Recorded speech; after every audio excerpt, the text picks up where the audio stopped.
we'll do the live thing first. Like,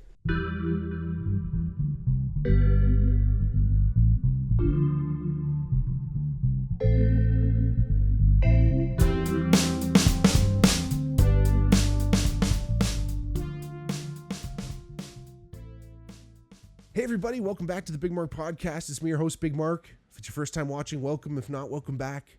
Like I always say, if you ever want to reach out to the podcast for any reason, let us know if you want to hear a topic or come on as a guest. Hit us up in the DMs, like B-Rye did over here. It's a pleasure and a privilege to finally have B-Rye on it. For longtime listeners, anyone who's listened to the Bigmark podcast, you've definitely heard me talk about this guy before. So let's welcome to the podcast, Brian Armstrong. I'm a long-time listener too. Been hearing you talk about me, Marky. So thought better show my face and set the record straight. That's right. I mean, this guy's been talking a lot of shit, really. He's gotta fucking call me out on some bullshit that I've been spewing. Nah, but I mean, I'm up here anyway. I'm playing some golf. Yeah, doing some summer activities. We're doing our little home and home series. It's kind of funny. B-Rye and I. So again, if you've listened to the podcast, you've heard the stories, I'm sure. But B-Rye and I met in university. We both played football at the University of Western Ontario. Played. Well, we were on the team. I know this is the thing. Like, and you've heard me say it too. Like, you know, we talk about being student athletes and stuff. And yes, we were playing football. We ended up playing Beefs, and I've done a podcast on the Beefs. And B-Rye and I were on that team together. But we were on the team at Western, so that's how we met. And B-Rye is from Chatham, Ontario originally. Shout out Chatham. That's right. Yeah. Shout out McGregor High School. Country town. Hell yeah. Kind of down in the middle of nowhere. Yep. But right in southwestern Ontario for all of our international listeners or people who don't know where Chatham is. Yeah, people love to shit on Chatham, but I don't know. I've always had a good time.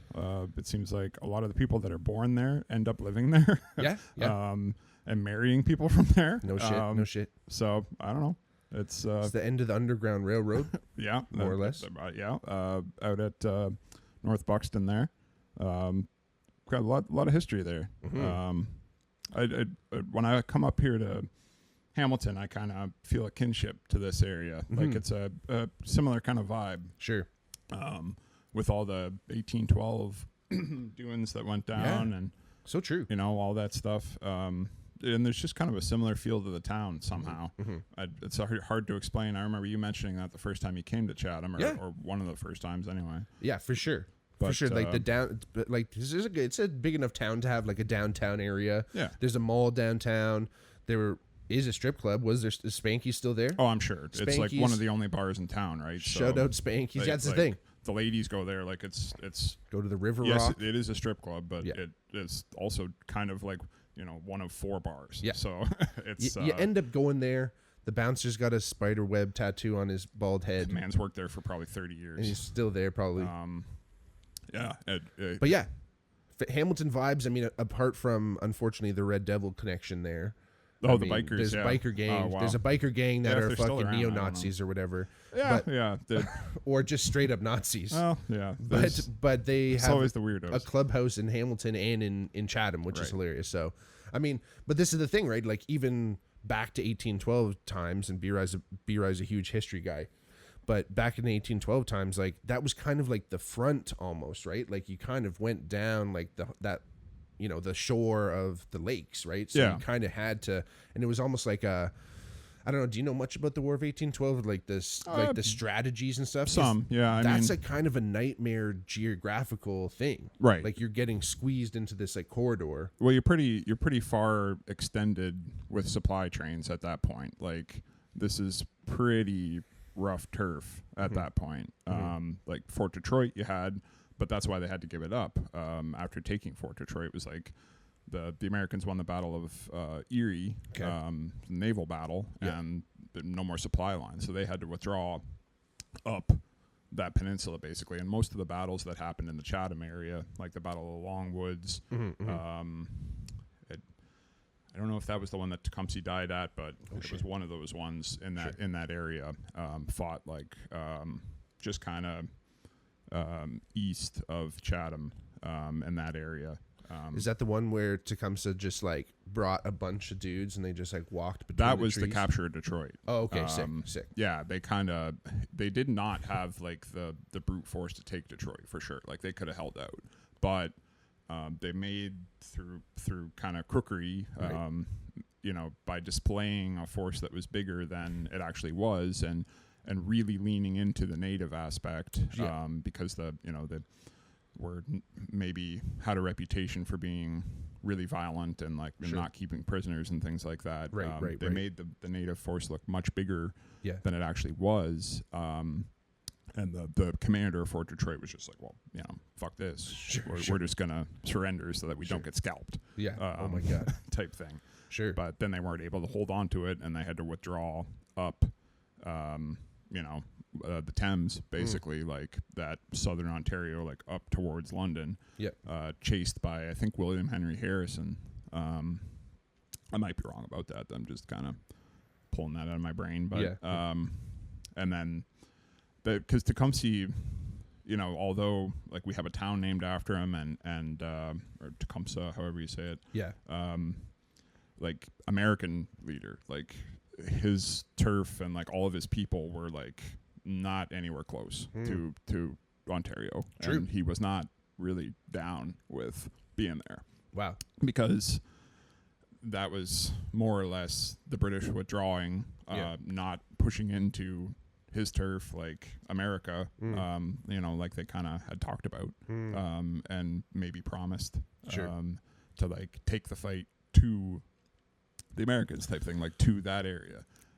What was like the British, like, I mean, our side, I guess, what was like the ultimate goal there? To like take back the colonies? Like, was that like what was the actual, or was it just preventing the states from coming up here? Well, I mean, especially if you go to like the way they teach it in the States, it was about impressment. So we're in the heat of the Napoleonic Wars. Britain has been fighting for quite some time at this point. They need sailors, they need soldiers, mostly sailors. So they would just like roll up on a boat out in the ocean and grab a bunch of dudes and be like, you're part of the Royal Navy now. And so they were doing this to these American merchant marines. Okay.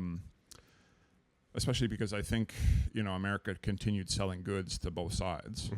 They were neutral in the Napoleonic Wars. Like they didn't have a dog in the fight. They were just selling goods. Right. But the Brits are rolling up and just, grabbing dudes. And, hey, you're a British sailor now. Yeah. So, the Yankees weren't too happy about that, obviously. Sure. Right.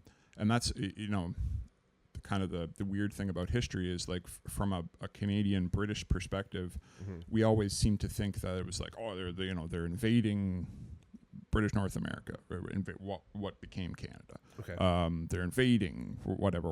But the way it's presented in American history is kind of like, we need to stop impressment and like stop the Brits from rolling up on our ships and taking our people. Right. Okay. So was their goal essentially, we just got to get the Brits out of here, period, because they're eventually going to come back down, or just push them up as high as they presented anyway, like, Britain's doing this impressment thing, and this colony is like not big and not a whole lot of people, like compared to like Philadelphia and shit like that, like the population centers that they had. So it was presented in a way of like, hey, we're just gonna go for a march and take this bitch, because why the fuck not?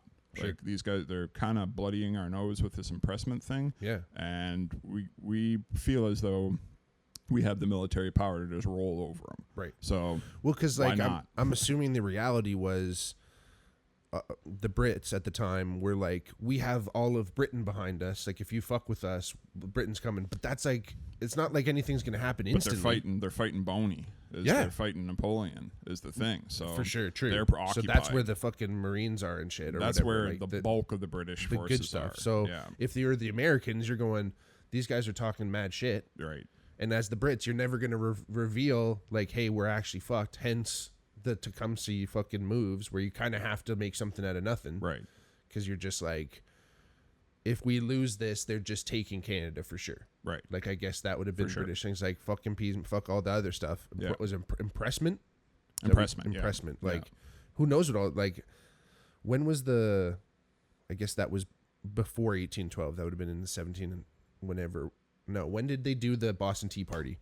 That would have been like 1772, Right. something like Yeah, that, right. like in there, like, Okay. or you know, I might have the years wrong, but Right. yeah, you're talking like 1770s, Yeah, 1760s. Yeah. Um, So that was more like when the U.S. kind of broke away, like governmentally from the, like they were like, we're out, right? yeah, That was the whole thing. That was like, you know, independence. Independence. Like they were the 13 colonies. Now they're the United States of 1776, America. I guess, was independence, right? That was like declaration. Declaration gimmick.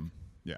So, but yeah, Crazy. I mean, the wildest thing about 1812, honestly, is the fact that like pretty much everything that existed prior is how it ended up afterwards. And you No look shit. at how much stuff changed hands, like Detroit and Mackinac, Yeah. and everything went back to the way it was. Yeah. And you know, it's really, I think, a cautionary tale, like especially with all the rhetoric going around lately, like. That's just both the American Civil War and 1812 were just like neighbors killing each other. Yeah. And, you know, the Civil War was much worse, obviously. It was a much bloodier war. Right. But a lot of people died in 1812, too. Yeah. Yeah. And it just, you know, no matter how you rationalize war, you know, it's a terrible, terrible thing. And people die. And when you look in retrospect, on like, hey, you know, why did we do this? You know, there's some ones like obviously the World War II and stuff like that. But I think most of them you look back retrospectively and they're like, we probably could have handled this a little bit, you know, different way instead of like killing, you know, breaking up whole families and oh my God, killing people and stuff like that. But I mean, back in those days, especially with imperialism and whatnot, it was kind of a way of life. Yeah. And you're so right. Like it was just that. People dying was a lot more common, I think, you know, definitely compared to our lifetimes, right? Like, anyway, I think we're back. You might notice maybe there's a slight shift in the camera angle if you're watching, but we had to take care of a beep. Anyway, first world problems, we're talking about old world problems. We were saying we're just a lot more used to people dying back then. I think, who knows if that was just the approach, like you said, like of... colonialism, right? It was just such an ingrained thing of just war and fuck, man. Like even like, you know, I did a podcast on the episode or on the book, but Empire of the Summer Moon talks about the whole Comanche lifestyle, and it was like a warring, you know, heavy duty thing, and that's like, for sure. you know, as much as it's nice to celebrate, you know, connections to our roots and like being closer to nature, like. It was a hard-nosed fucking lifestyle no matter what, right? Oh, for sure, yeah. I mean, and like you're a fucking pioneer. Like, could you imagine coming to Canada? Yeah. Oh, like, we were just recently talking about that. I think like you know, hey, your family, like you're a poor person in Britain, come on down. We'll give you some farmland and you can you know, live your Canadian dream. Yeah. And then you get there and it's like heavily forested, like 50 acres worth of heavy forest that you have to clear and, you know, like build a road out in front of your place type thing. Like when did you said it was your great grandparents came here, or your great grandparents? It would have been great. Okay. So, you know, you're talking like 1830s type scenario, like, you know, horse and buggy only for quite a while. And that's, you know, you look this is right in Chatham, like they came from like England to Chatham, or Scotland, or yeah, I think it was like Ulster or something. Ireland, like an Irish port they left out of. Because Armstrong is like a clan name, right? Like there's like British Armstrong, there's Irish, Scottish Armstrong. It's actually, and the wild thing about you know, Scottish history especially is like it goes so far back. Like it's wild how far back it goes. So if you go back far enough, the Armstrongs were like a border clan in kind of Scotland, England. Okay. So the border territory between the two. And they were known as kind of like cattle rustlers, basically, like livestock thieves. Like that was kind of, and unfortunately, that was kind of, part of the lifestyle there. Sure.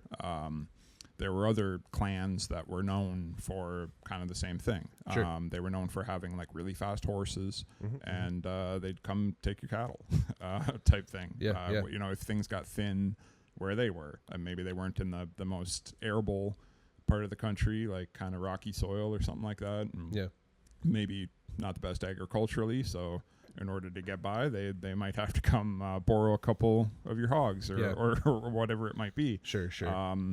So there were periods of time where they were on the wrong side of like both the Scottish authorities and the British authorities. Damn. And eventually when, the two became one, there wasn't really any hiding anymore. And it was kind of like, hey, you motherfuckers got to lay it off. Shit. Like, and I believe they like broke up the clan, and that's how they ended up in so many far-flung places. Like some maybe went to some other place in Scotland, and some went to Ireland, some went places in Britain, and ended up all over the place. Some of them ended up in Canada. Yep. And but just the thought of coming to what would have been like really rough country, back then, and like clear it out, and you look at all the little tiny towns that are, they pretty much only exist on Google Maps now. You notice it a lot in Chatham, like the amount of little fucking towns down there. Like is Pancor? wild. Yeah, Pancor. First quick aside about Pancor. The first time I was in Chatham. Yeah, we should explain that. Me and B-Ry and his buddies were driving around. I think, who was it? Darren Smids, I think. Yeah. Maybe Derek Smith. Good old Chatham boys for sure. Maybe Colin Gregory was in there. Who knows? Turt McGirt. Yep. Mr. Curtis Cartier, not Cartier. No, Cartier. Yeah, we were all riding around, and we drive through this one town. Like, it's all like it's country roads and stuff. We're driving, but like this little, the town pops up, and on the sign, I read it as Payne Court, and I'm like, oh man, fucking Payne Court. Like, what the hell goes on around here? Like, this can't be good. French stuff. And all the boys giggle, and they go, it's Pancor, like it's a French town. So it's like, fuck. Yeah, it is kind of cool in that area, because there is quite a few. There's Grand Point, Belle River, Belle Riviere, right. Pointe à Roche, Stony Point. Cool. But yeah, all these little kind of French holdovers, and a lot of like French last names there, like Lanoux and Boulanger and Cartier, Dupuis, Cartier, Montpetit. Cool. Lots of frogs. Sure. And that must go back, way back. Sure. They were even predating the Brits. That would have been a holdout. Yeah. Yeah. Did you see that a lot? Like, I noticed even like way out east, it's not like the French like really dissipated. It's almost like they just like concentrated in like the little areas, and like the Brits were like, all right, here's your little town here. Or like, okay, like you can have this one little area completely surrounded by Brits. For sure. But they're like, all right, you can speak your language, you can just do your thing. But it's so separated, they could never really coalesce to do anything ever again. Right. But they're like, fuck, we'll take what we got. I mean, it's our second language, right? Yeah, And I feel like... and they got Quebec. With all your 51st state talk and stuff like that, like, I don't know. They almost don't know what they're in for. If they're like, all this French stuff. Oh, man. I don't know. Oh, it would not go down well. I mean, fuck. I know that's like such a hot topic and everything, and it's like, I don't know how serious Trump is with most of his things, and that's the biggest problem with the really guy. Hard to read. Yeah, it's just hard to read, man. And like, I think with this whole tariff thing, it was like, if he like brought it up as Trump does, like just kind of like just talking shit, and I think if people didn't react the way they reacted, I don't think it ever would have happened. Like, if people were like, this is asinine, like he's never going to do it. Unfortunately, just because he's the kind of guy that if you say you can't do something, right, he's just going to do his best to do it. Well, and there's a lot of people that are like, oh, it's jokes. Yeah. And yes. Like, yes. That was the approach that I thought was wrong. I'm just not, I guess I'm not used to the president of the free, leader of the free world, they call him. Yeah. Being like a comedian. Yeah. Being a reality TV host. And just like the amount that dude tweets or like Truth Social or whatever they call it. Full caps, 1 a.m. Yeah. Get some sleep, dog. He's like in his 70s. Yeah. I don't know. He's a different cat. I get what they're doing there, I guess. Hey, we got no fight in that battle. Yeah. Unfortunately, it's kind of impacted us a little bit, but sure, we just got to live our lives up here. And well, it's an interesting thing North. with we talk about 1812, we talk about all this shit. Like you look at the evolution of what the president was, right? Like you said, the leader of the free world. Like for a long time, because the United States since World War II, right? They were running the fucking show, and like the person who was in power or who was the president was like, it was like a regal position. They're essentially the king of the United States, right? Like the way that they were treated, people have fucking pictures of them in their house. Oh, for right? sure. Like yeah. still to this day, but like it was way more across the board, like where people were like, okay, the president is like a exonerated position. Like, they got those things. Yes, a bunch of them have been shot, I guess, if you look throughout history too. So like maybe not everyone was always fucking super stoked with what they're doing. Yeah. But it was most of the presidents who were like, the banks are fucking taking over, and all of a sudden they are fucking dead. So like that's a weird one. But I don't know. I don't know enough to go into that. But again, it's like these things where it's like it used to be this exonerated position where I feel in Canada we've always kind of looked at our prime minister with a little bit less, like, because they've always been that. I mean, from England, they're not the king. It's much more of like civil servant, the leader of the government. Yes, where like in the States, this my perception anyway is, like that's like the man, that's the dude, and you kind of get that sometimes when folks from down there are talking about what impacts their decisions in elections, and it's like the economy. Like, well, there are definitely policies that the president can set to impact the economy, but if the economy's doing its thing, the president really shouldn't have too big of an impact on that. No. And I feel like sometimes, natural market forces kind of buoy a politician's career a little bit. Where it's like, hey, things are going real well in the economy right now. That whatever Reagan maybe, who knows, whatever politician name you want to use. Yeah. He's doing real good, but was it really him, or was it just, hey, it's boom times, things are going good? Well, even look at the end of the Obama presidency, the stock market was like kind of on an uptick already, and then when Trump came in, it kept going up, and he's like, look what I'm doing. Right. It's like, I'm pretty sure that was already in motion before you even stepped in office. Right. You're just now taking advantage, because again, it's politics, man. B-Rye's education is in political science. Yeah. So he knows the shit through and through.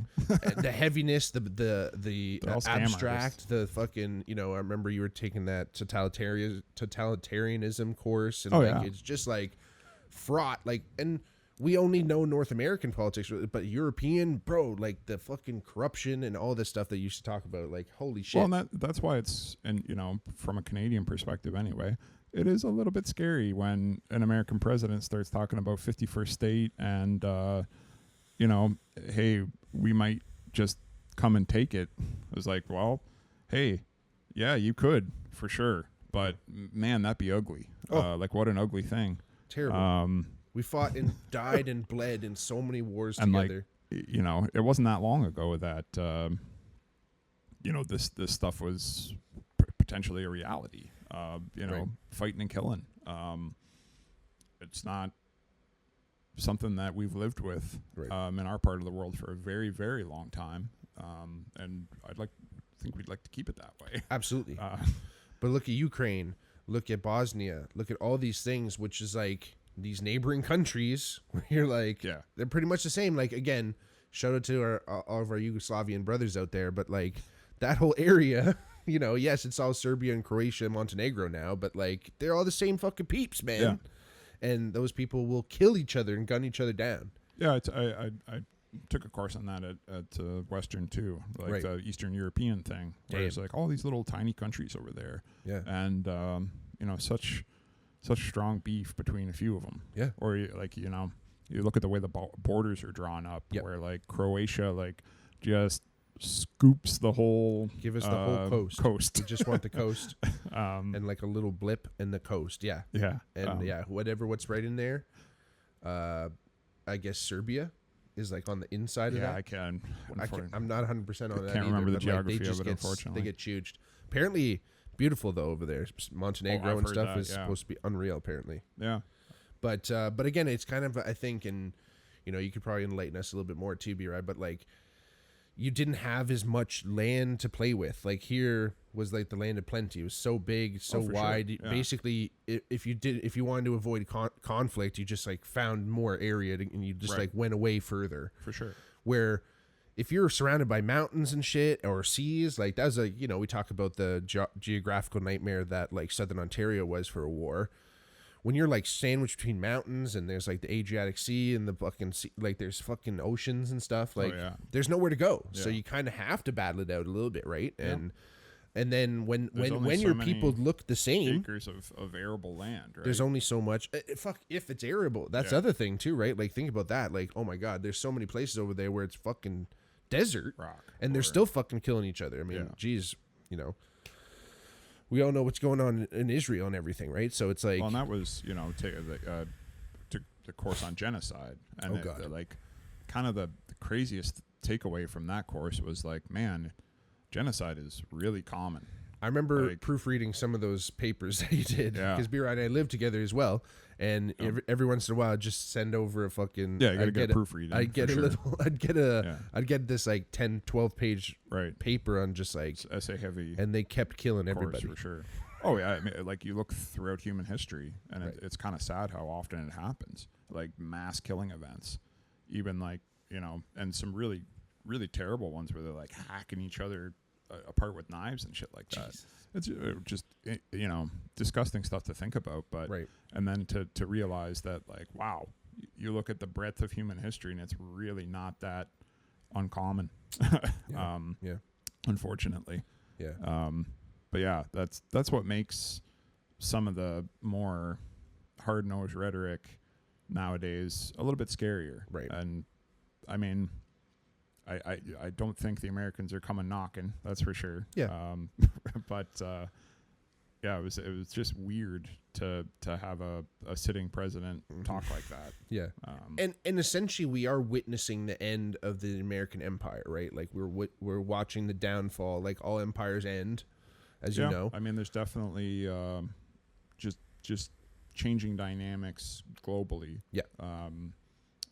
With the way things have gone with manufacturing in China and things like that, like, or even you look at China 15 years ago, what some of their cities look like compared to what they look like now. Like they've modernized at a pace that is almost unfathomable, and that has really grown their influence globally. And I mean, their people now have disposable income to the point where it's almost a market that rivals America, which was really like, that was kind of the, America has like the world's biggest military, probably still does, massive stockpiles of nuclear weapons and things like that. But it's the market that kept things moving, right? Like, that's the golden goose. Goose lay the golden eggs. 100%. Like if they shut off the tap, hey, you can't sell stuff here, or you're not getting imports from us. Yeah, you're like, ask Cuba. Fuck, bro. Look what they did to Cuba. Right, straight the fuck up. They sent them back to the store, or they like halted they froze them in 1950. Yeah, they were just in 1950 till like 5 years ago. Yeah, it's taken up until recent. I mean, Cuba is like painfully close to the States, like for an enemy, like, or somebody to suffer sanctions like that, like it's like almost visible from southern Florida. Dude, people come over in like dinghies because you can make it. Like it's a fucking harrowing journey. I remember we picked some of those folks up on a cruise once. I'm pretty sure, where they were just like out on a piece of wood. Get booted right back though. I'm not entirely sure Fair. what happened to them, how that works, but Sure. it definitely seemed as though they were in need of assistance. Yep. They were not headed where they needed to go. Oh man. What a fucking I'm sure happens. what a gamble. Yeah, we're just like, All right. fuck this, we're going to the States. Yep. We're gonna let's make get some sort of boat, Coke bottles and Right. shit. Yeah. Oh my god. because of some shit that happened in the 60s. Yeah. And I mean, I don't know, like, with that we weren't alive for it, but that was a scary time where it was like Dude. nuclear weapons and all that doings. It like you can actually trace it down to like that one Russian nuclear sub commander, right? That he ignored a command. Like they did say launch one. No. Is that a real historical fact? I don't know about that. The story I've heard anyway, and I'm pretty sure, like, remember we took that World War I and II class? That was a good I one. swear it was even from that. Like, Yeah. it wasn't just like a fucking meme I saw or something. Okay. But They threw the Cold War in there too. it couldn't have, though. That doesn't make sense. That doesn't make sense because it's not that would have World been War like II. 62, right? Like, Much later than like that. the October crisis. So it couldn't have been. It couldn't have been in that course, but so it must have been something I saw. But anyway, it wasn't. It was like seemed reputable, and I've heard it from different. But anyway, the long and short of it is that there was like a nuclear sub commander in Cuba or wherever, like where they had the nukes. Yeah. And a Russian command was like, fire the nuke, and Ooh. he was like, no, and he didn't turn his call. key or whatever, because it's like Good one call. of those like two guys have to turn the key. And one guy was like, he'll do it, and the other guy didn't. And I guess he didn't get shot in the head or whatever. That's the thing. Right. You would think that, but I think because he was like the ship's command, like he was like, Was it- high up enough. Was it like a whoopsie? Like they sent an automated signal to be like launch? It might have also been something like 'cause that that- too, because that happened often, I'm sure. Right. I think But- it happened more than once for sure, where it was like accidental send a signal. But I don't know if the Ruskies were ever like, Do it. let's do it. Yeah. Let's Well, nuclear it's winter, nuts, baby. man. Like it is nuts. Like that is the thing that is a lot different. You know, we talk about potentially witnessing the fall of the United States empire, but like Yeah. they have nuclear weapons. in a It's so different way much than the different. fall of the It's USSR, so different, for sure. So different than the fall of Britain. Yeah. Like Britain was kind of just too beat to shit after Right. World War II to do anything. It's almost kind of the way that the Roman Empire went, where Right. it's like decay instead of like an abrupt event. Right. Yeah. Yeah. Like they're going to continue being a world power for our lifetimes plus the next 3, Right. most likely. Right. But it's not going to be like the 50s and 60s Yeah. anymore. But even just like the other politics is going down, like where like things don't matter anymore, where it's just like Right. rules, fuck rules. You can be whatever you want to be. You can be anything. Be any gender. You can be any person. You can just say whatever. And I think that's where we got to having a president the way. And like we were like that's where we were going earlier, where it was like people used to exalt the president. Now he's like a joke, right? Like it's like super. I mean, but the problem is there's still a handful of people that look to Trump like he's the man.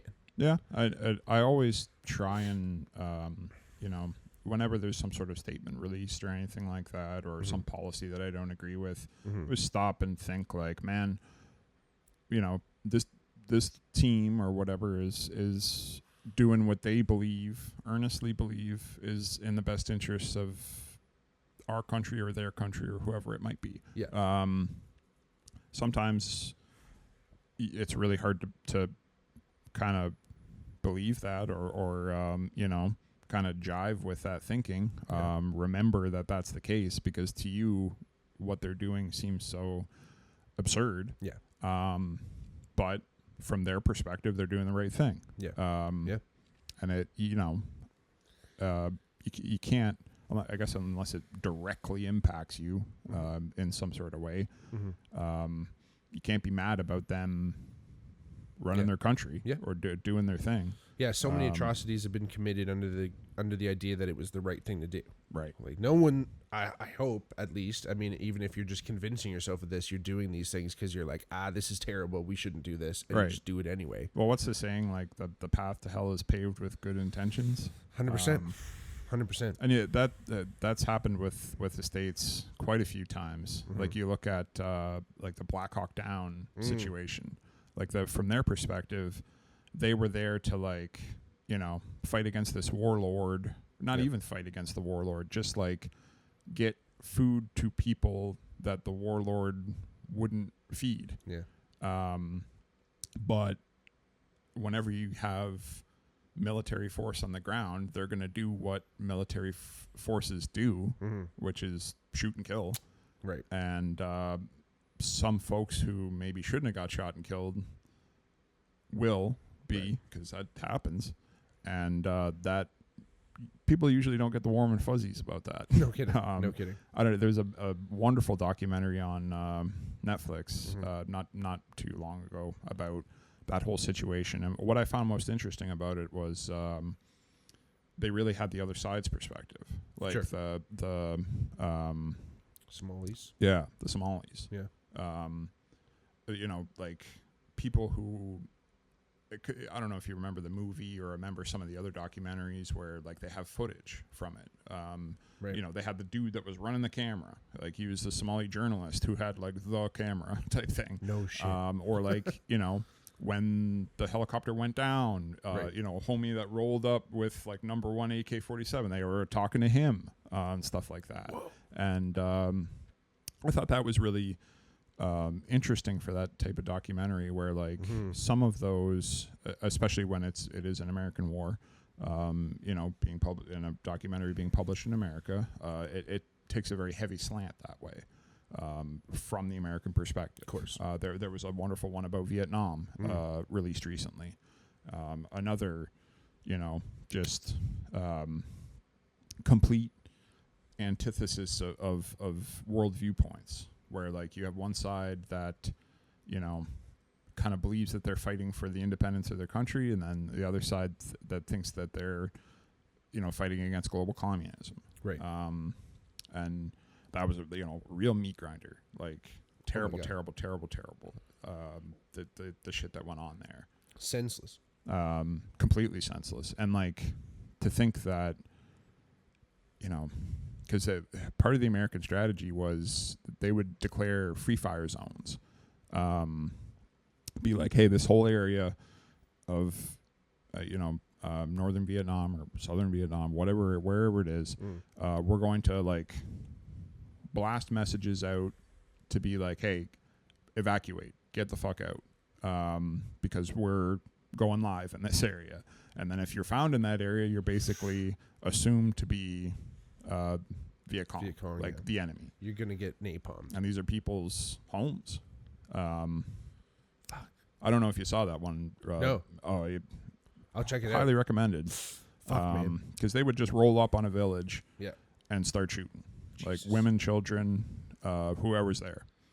And no wonder those dudes that went over there got all fucked up in the head, man. Like, for sure. Jesus, Murphy. And like the My Lai, you've heard of that? Yeah, the My Lai massacre. Right. Yeah. So there was, a veteran that they interviewed who was like, the only difference between that and a normal operation was the commander there lined them up on a ditch and shot them.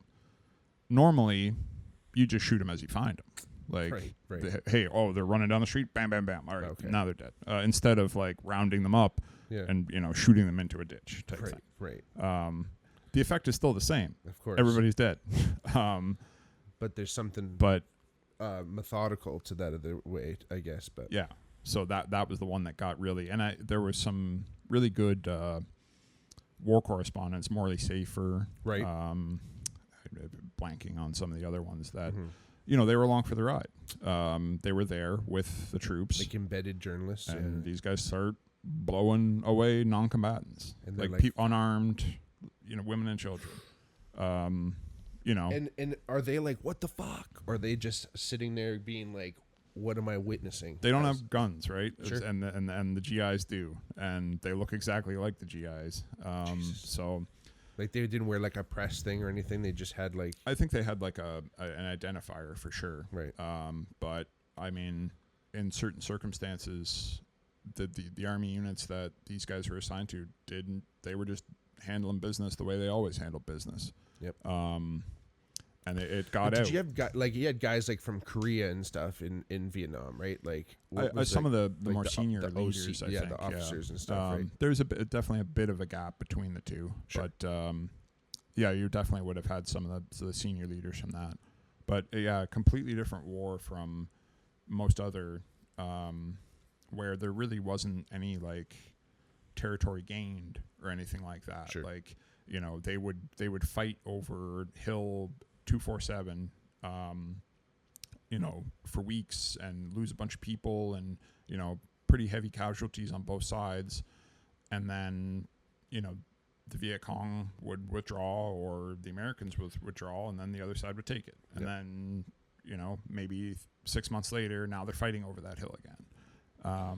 Crazy. And they dip into Laos and they dip into different Cambodias and just like, right. And the Americans couldn't cross over or whatever. Yeah, because, you know, Ho Chi Minh kind of used the neighboring countries as a pathway to get down south where they wanted to pull their operations. Sure. So they ended up dropping a crazy amount of ordnance in Cambodia and Laos and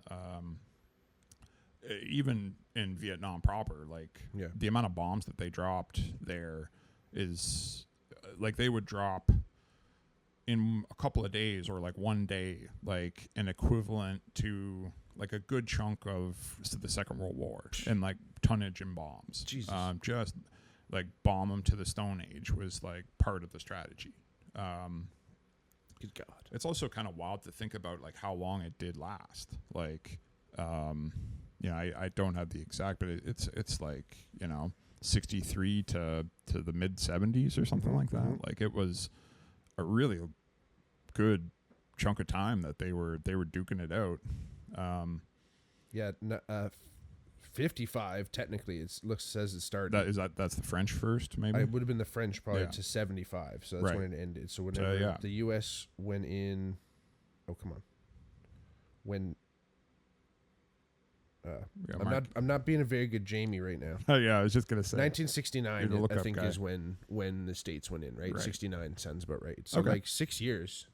Yeah, well, fucking bullshit. There was a lot of 20 years altogether. Like they were probably involved in the early 60s, but it was as like advisors, and that was like under the JFK, where, you know, at that point, America wasn't fully involved as far as a combatant, but there were a lot of Americans there as like trainers and advisors to the ARVN forces, the Southern Vietnamese forces.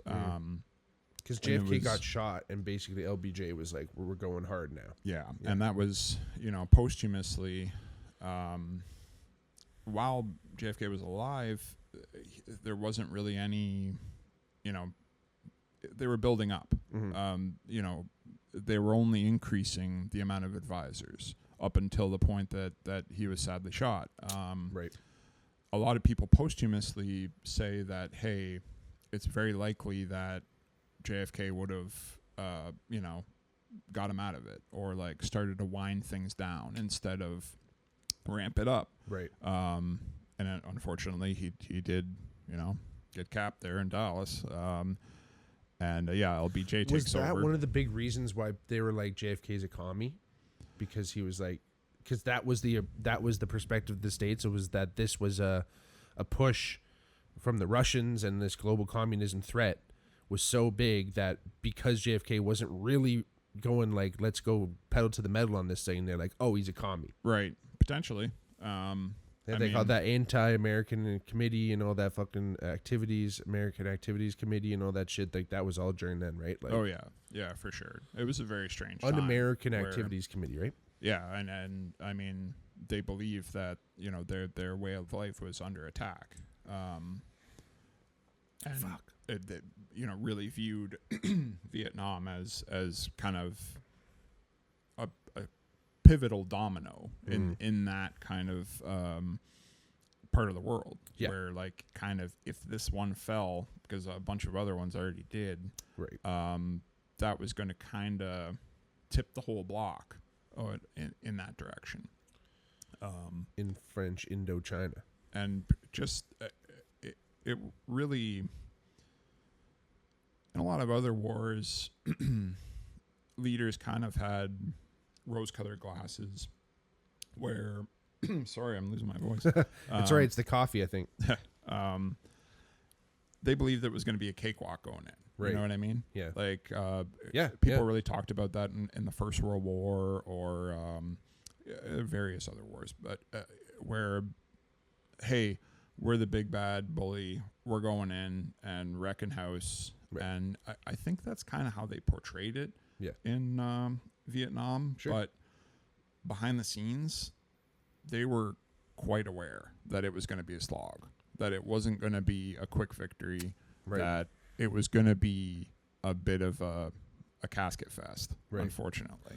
Well, that's what I always think too with history is like how much of that propaganda, like as time goes on, becomes part of the historical fact, right? Where it's like, I feel like as an American leader, you kind of have to have that stance to convince the Americans to go into it, to be like, nah, we're gonna handle this. Like, we're strong, or else no one would be behind it. You couldn't tell the people like, I don't know. Yeah. We'll see where this goes. Like, it's a flip of the coin. Right. No one's going to be behind that shit. You kind of have to be like, we're going to go in there. We're going to kick some ass. Yeah. Oh, absolutely. Yeah.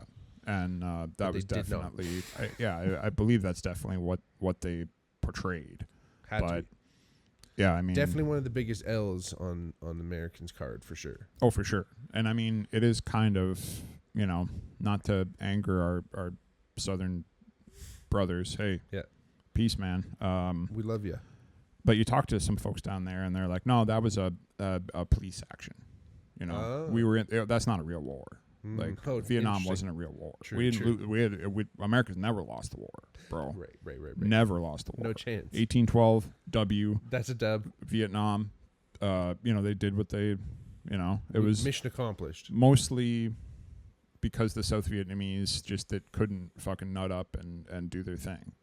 And I you know, I understand the perspective. I don't entirely agree with it, but I get where they're coming from.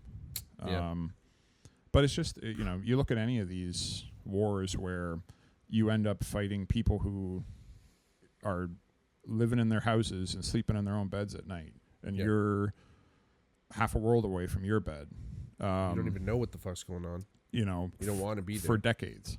There's guys like that are like don't want to be there, man. Like, right. That's well, and not they're be a good fighting soldier. for theirs. Like they're, you know, the fight's in their kitchen. You know what I mean? Exactly. Yeah. When it gets framed like that, Yeah. you know, it kind of makes sense that shit like Vietnam happens and shit like Afghanistan happens, where it's like the waters get muddied and it ain't good versus bad anymore. It's kind of shades of gray. Sure. And you end up in a quagmire. Yeah. And then the war ends up lasting, you know, way longer than it ever should. Yeah. And drags on and people die. And finally you get a situation like Saigon or when Biden pulled out of Afghanistan. Yeah. And, you know, there are a lot of people that are like, man, what an ugly moment. And, you know, I've heard it called like a cowardly act type thing. But what's the alternative? Just continuing the meat grinder, I guess. Killings. Like, I don't know. Yeah, I know. It's difficult.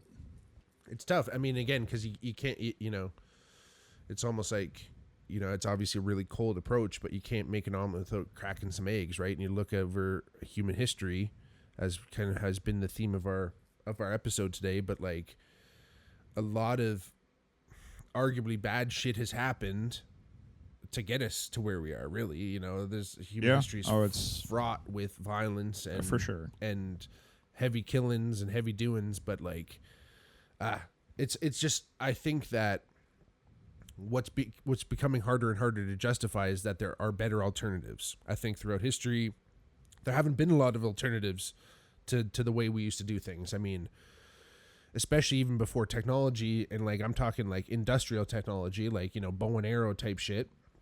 You couldn't really kill that many people. Like, people were gonna die, and like even like we talked about the natives and stuff, what they're doing, like Comanches and shit. They wouldn't kill everybody. right? They actually, a lot of the tribes had like a pretty much a pact where like if they were getting low on dudes, they wouldn't really like war. They would like allow people to like, or they would, you know, kidnap people and do all that shit too. Yeah. But like, I think we're getting to a point now, at least in the first, not even in the first world. You can't even say that completely because there are other first world nations that are at war right now. But, that whole first world, third world thing, it's weird. It's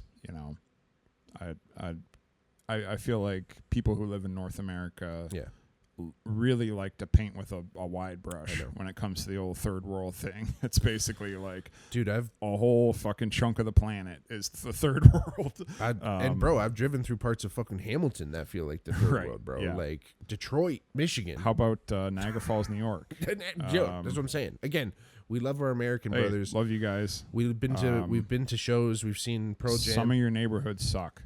Yeah. Unfortunately, and some of our neighborhoods suck. Some of our neighborhoods fucking suck too, man.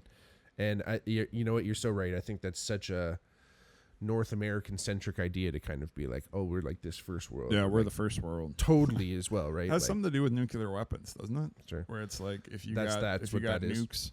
So I don't know. Maybe Canada's the third world country. We don't have nukes. No, we got no nukes. No nukes. No nukes, eh? No, that's our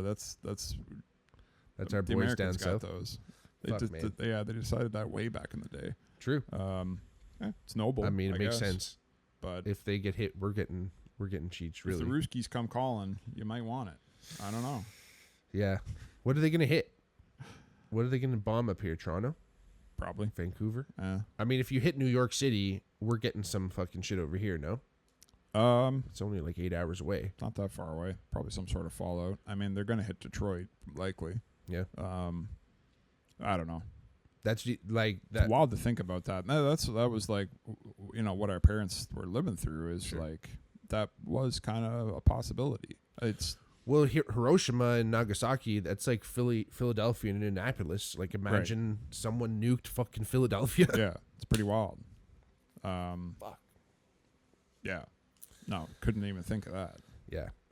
Not to take a major pivot, but I mean, again, it's like such a deep, twisted history. But again, we appreciate it. We love you guys. We've, like I said, we've gone down there to see shows. We went down to go see Pearl Jam show, B-Rye and I. Oh, all the time. That was fun. Show in Detroit. I live 40 minutes away from America. I B-Rye seeing Fish shows. Go to Detroit all the time. Oh yeah, I'm going to see Fish.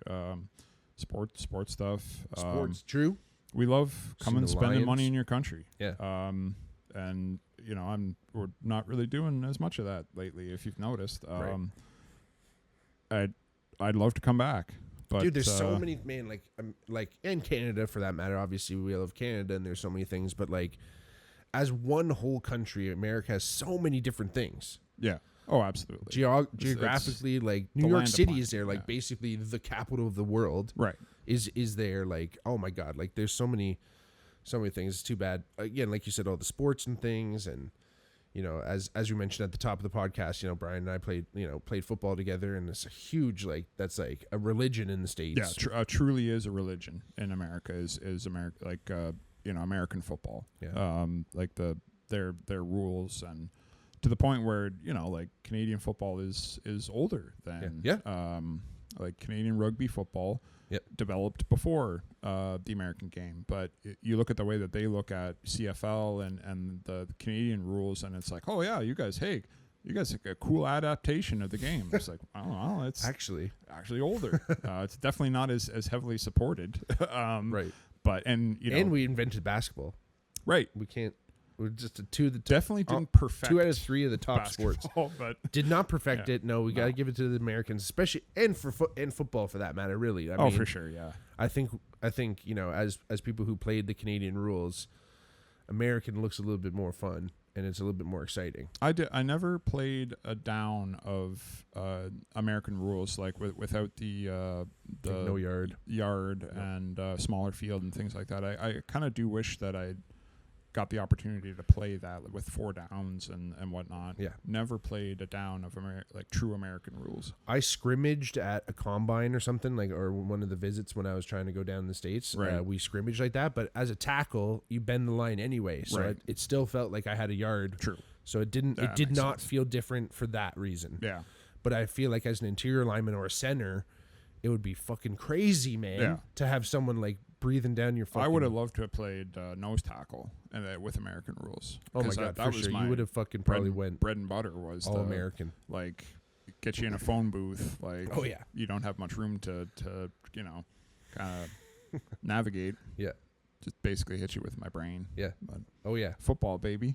Well, wait. So again, like Brian and I said at the beginning, we were on the football team at Western, and our job in our first 3 years, because we both got injured in our third year, so we couldn't play any further, was a scout team. So, you know, anyone who has no idea what a scout team is, you're basically just like, it's a practice team. You're a practice squad. You're the giving the starters a look. And the way we used to do it at Western, I'm sure they do this everywhere, because how else would you do it? At a certain part of the practice, we'd split up offense and defense. The starting defense and our practice squad scout team offense would go against each other. One of the coaches, the defensive coaches, would come over, show us the play on a piece of paper. It'd be like drawn out. Let's say we're playing fucking Laurier Golden Hawks that week. Yeah. We have all their plays written out. We don't know what the plays are fucking called. The Laurier Golden Hawks. We're the Golden Hawks that week.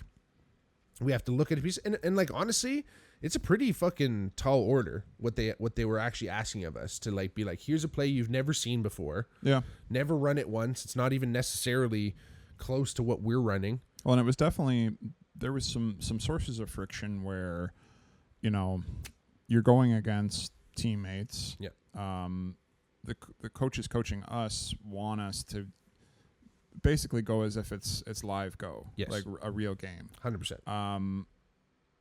Many of the players on the defense, hey, especially later in the season, they're rather beat up. Football practice is the meat and potatoes of playing football. Absolutely. It's hard. It's tough on your body. It's probably 85% practice. Mostly or practice. More. Mostly practice.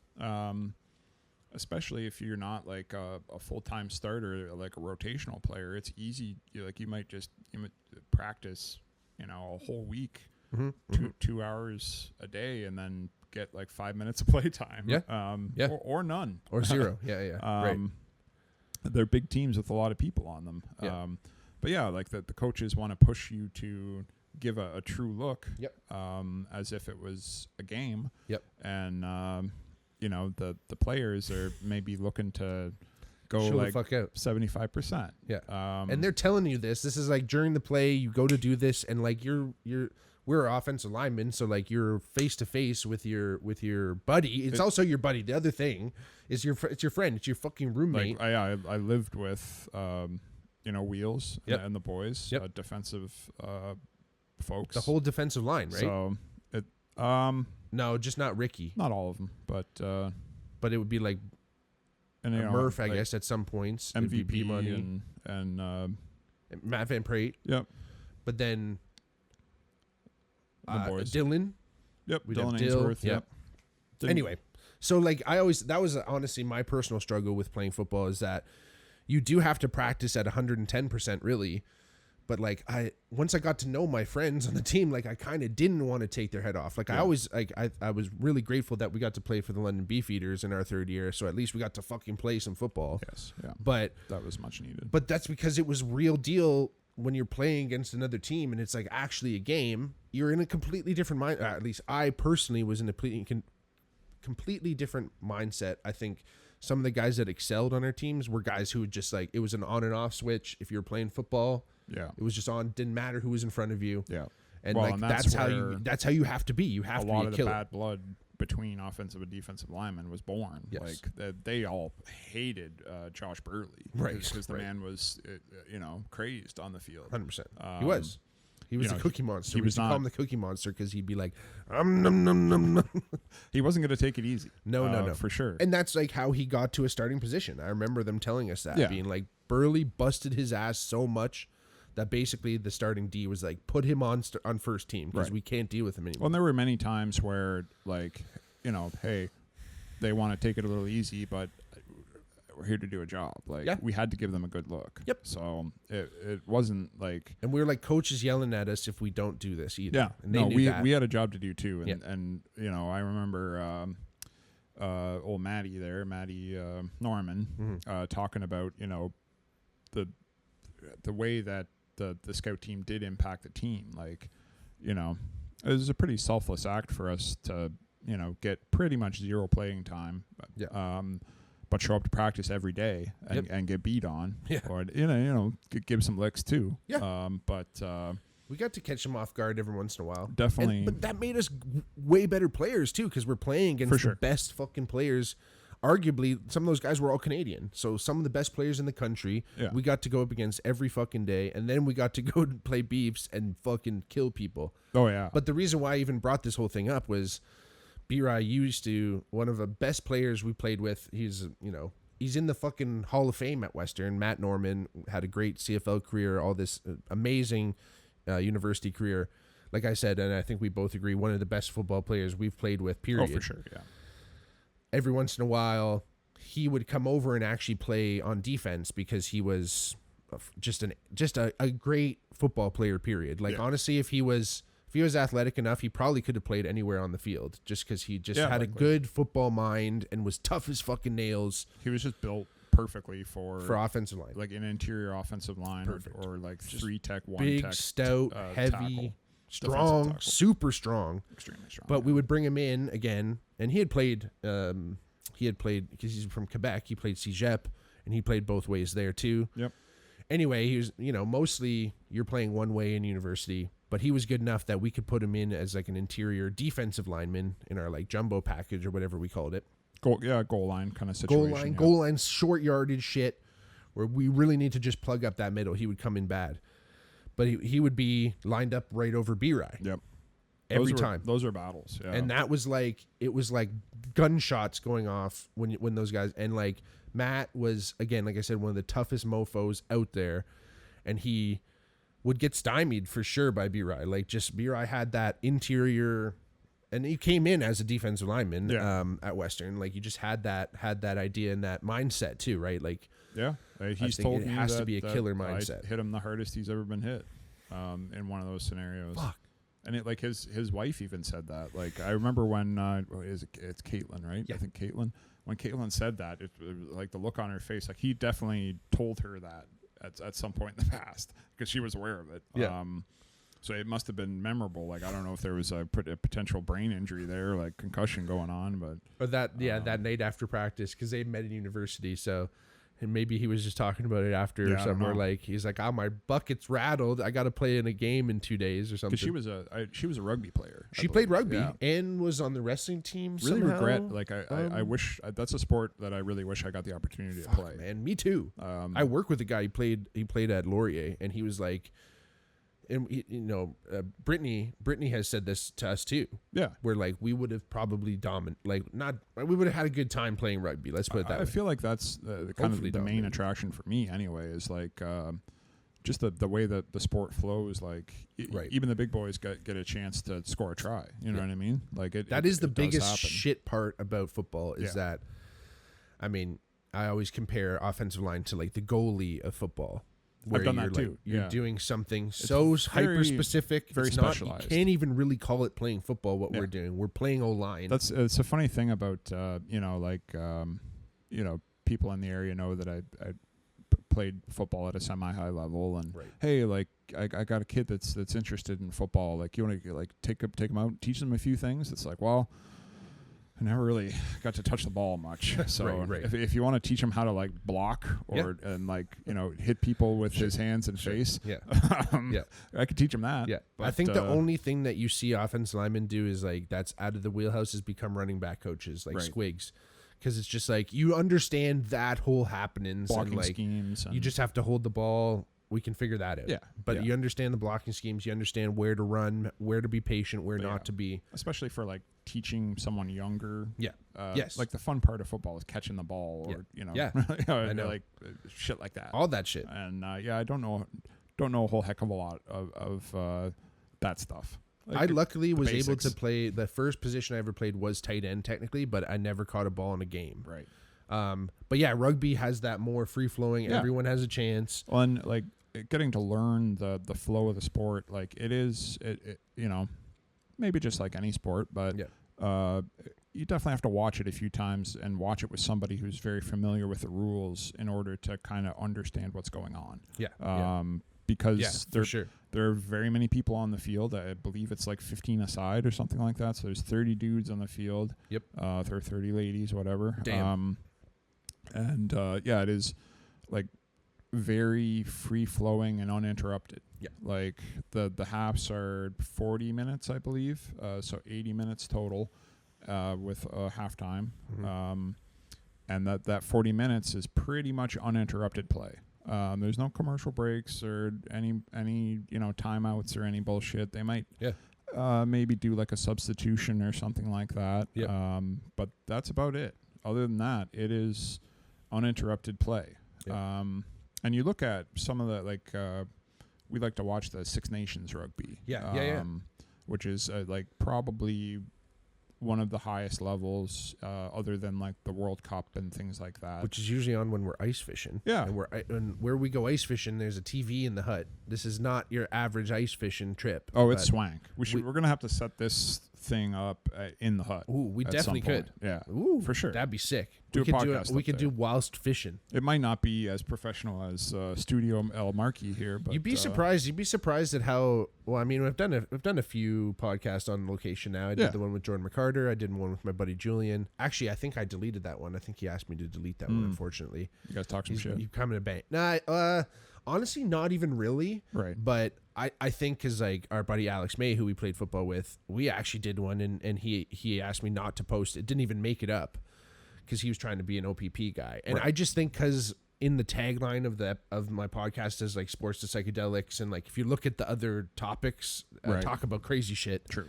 So I think even if we didn't even talk any shit, I think someone might be like, "Oh, what the fuck is this? What's he doing on this Joe Rogan weird podcast?" I think. Right. Which is like, it is what it is, and I get that people want to be like professionals. But my one buddy Jeremy fucking came on. He's a cop. He's a cop in Waterloo. Right. It's fine. You're allowed to be a person. You can be a person and talk to someone, like listen to the actual episode. Doesn't mean we're gonna be in here talking about psychedelics the whole time. Look, we talked about fucking history and war and sports. But yeah, I think a lost opportunity there playing rugby. I didn't have a rugby team at my school, at my high school. Me either. Just didn't even have the opportunity to play. And just the level of coaching that's available is it's you're pretty much being coached by people who learned later in life how to like, that's the thing about England and France and the shit like that. Like those motherfuckers have been playing since they were little. Yeah. New Zealand and shit. But yeah, I mean, you look at some of the players in the Six Nations, like monsters, like Jesus. 360 pounders, and these men have to run quite a bit during the course of their game, so pretty crazy, heavy. Like our boy Shane Bergman, who's playing today, labeled by Heat. Check him out. Check him out. He's great. Our buddy Shane Bergman, another fellow bass player, great little jam band kind of scenario going on. Yeah, really cool vibes. He's former pro ball player, pro football player. His town is Grey Cup home champion. of him. And, Teeterville, home of Shane Bergman. He's blossomed into quite the Deadhead. Yeah, man. Listens to a lot of Grateful Dead, and he's playing the tunes, which is super cool. I wish we could get out to his gig today, but unfortunately had some prior arrangements. We got some prior arrangements. We got that's our transitional sport. I mean, again, that's one thing with football. You don't really have like masters football leagues because you can't really continue to play that sport your whole life. No, definitely not. So we've transferred into a far less contact sport, golf. Yeah. And B-Ryan and I've been killing it. Speaking of which, actually, we got to get to a game soon. So unfortunately, we got to kind of wrap this up. But I'm sure it won't be the last time B-Ryan graces the podcast here. We'll get into some of our other antics, and we usually talk like pretty much like this without cameras on. Well, we went to a Grateful Dead cover band show actually last night, and honestly, even after the show, before the show, whenever you could have hit record at any point, and it would have been just as interesting. So. Thanks, B-Rye. Thanks for joining finally. No, happy to be here. Absolutely, buddy. Again, like I said, can't wait to have you on again, and we'll get you back to Leamington today. Oh yeah. But maybe I'll bring it down there too. We'll do one of our home brews. Absolutely, yeah. We could do a home brew. Man, We could just have the fucking camera going while we do a homebrew. Oh, for sure, yeah. But didn't we think about doing that once? I think so. Thought about it. It's it kind of lends itself to that. I think the reason we didn't do it is because it was like the first time we were brewing, and we're like, let's not do this on fucking camera. Oh yeah, for sure. Gotta have. But honestly, a little bit of experience. I did the bread one, right? Like you can, like I think it's fun. Fucking man, we can do whatever we want, baby. It's the Bigmark podcast. That's right. That's hey, it. You don't like it? Don't tune in. Don't watch. Or do. Or do. You really should. Check it out, everyone. Thanks, B-Rye. You're the man. Instagram, Twitter, wherever it is, at the Bigmark Pod. Check out our Patreon, YouTubes. Thanks for being here.